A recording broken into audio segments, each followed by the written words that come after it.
Hello，今日咧，我想分享一個毒雞湯啦，就係花若盛開，蝴蝶自來啦。其實呢句說話咧，害慘咗好多單身男女啦。好多單身男女會覺得我條件好啊，我一路喺度等，咁咧等到自己變優秀咧，跟住啲單身異性就會自己飛埋嚟可以脫單啦。咁結果好多單身男女咧拖到年紀大咗，條件 OK 嘅，但仲係單身啦。咁但係我想講咧，全香港700幾萬人，計埋中國內地14億人口，嗱，優秀嘅人肯定唔止得你一個嘅。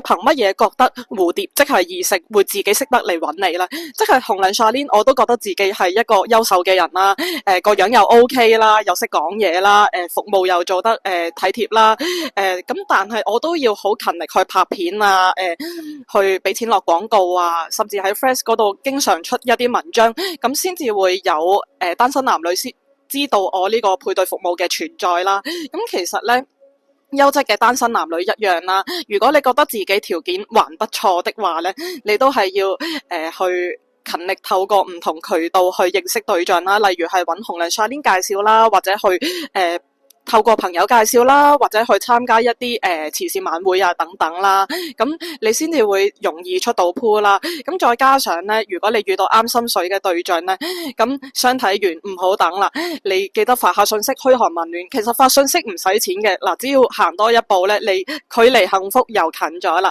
咁我希望各位單身男女都可以快啲揾到Mr. Right 或者 Miss Right 啦，拜拜。